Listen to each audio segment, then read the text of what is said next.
Hello, welcome to my channel. Today we are going to look at molar mass. We know that from the previous video that 1 mole of a substance contains 6.022 times 10 raised to the power 23 entities. And someone would wonder what is the mass of such a huge number of atoms or molecules or ions. So today we are going to look at what the molar mass is about. So when we say the molar mass, it is basically the mass of 1 mole of a substance, which means that the molar mass is the mass of a substance whose number is 6.22 times 10 raised to the power 23 entities. For instance, if you have sodium and sodium has this number of atoms, then the mass of that number of atoms will be the molar mass of sodium. Again, so if you have nitrogen and the number of nitrogen atoms are 6.022 times 10 raised to the power 23, then the mass of that number of atoms is the mass of nitrogen.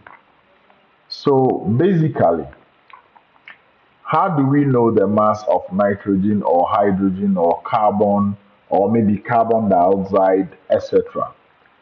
Now, in terms of value, the molar mass of an element is equal to the atomic mass, the relative atomic mass. So, for instance, the relative atomic mass of hydrogen is 1.008. So, the molar mass of hydrogen is 1.008. The relative atomic mass of oxygen is 15.9994. Therefore, the molar mass of oxygen is 15.9994. And carbon and that of iron is 55.847. And so the molar mass of iron is 55.847. Now let's look at the mathematics of molar mass. We have said that molar mass, even though it's a type of mass, it is the mass of 1 mole of a substance. And mass has this symbol of M. Molar mass has the symbol of capital M or big M, and then mole has the symbol of small n. And so, mathematically, molar mass is the mass of 1 mole of a substance. The mass of 1 mole of a substance. And if we write it using the symbols, then M, big M, is equal to small m over n. And by implication, if we change the subject and make small n the subject, then small n is equal to mass over molar mass. I know you may have seen this formula and it is a very, very common formula, but it is also very, very important in chemistry. So, based on this, the unit of molar mass is gram per mole or gram, you write it g/mol or g/mol raised to the power -1, and any of these is accepted. So how do we calculate the molar mass of a substance? We have earlier on seen that molar mass of atoms or elements are equal to their relative atomic masses. How do we then calculate the molar mass of a substance? Let's say we want to calculate the molar mass of water, and the formula of water is H2O. So what you do is that you write capital M and you put the substance. In this particular case, it is water. So you put the water in a bracket like this, and then you bring your equal sign. Any person who has knowledge in chemistry would know that you are calculating the molar mass of water. And here I have separated the number of atoms in water. So in water, you have two hydrogen atoms and one oxygen atom. So the molar mass of hydrogen is 1 approximately, and then the molar mass of oxygen is also 16 approximately.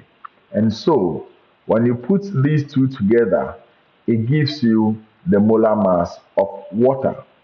Now, having 18 grams per mole means that for every 1 mole of water, the mass is 18 grams.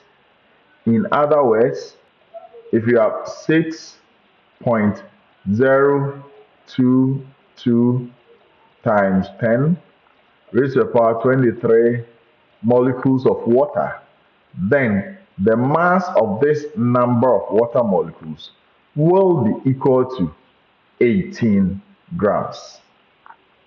And that is the meaning of gram per mole. Okay, now let's look at how to calculate the molar mass of another substance, in this case glucose, which has the formula C6H12O6.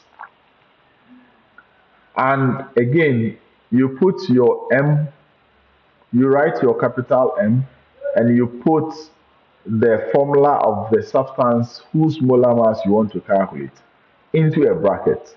And we have 6 atoms of carbon, 12 atoms of hydrogen, and 6 atoms of oxygen. So 6 times 12, 12 times 1, 6 times 16. And that will give you 72 plus 12 plus 96. Altogether gives you 180 grams per mole, which means that for glucose, the mass of 1 mole of glucose is 180, whereas the mass of 1 mole of water is 18. So you could have two substances whose moles are equal, but their molar masses will differ. And this is a clear example.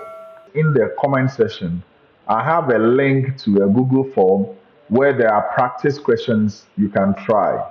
Kindly go to the comment section and follow the link and try your hands on the question. I'll give you updates on the questions in the comment section later on.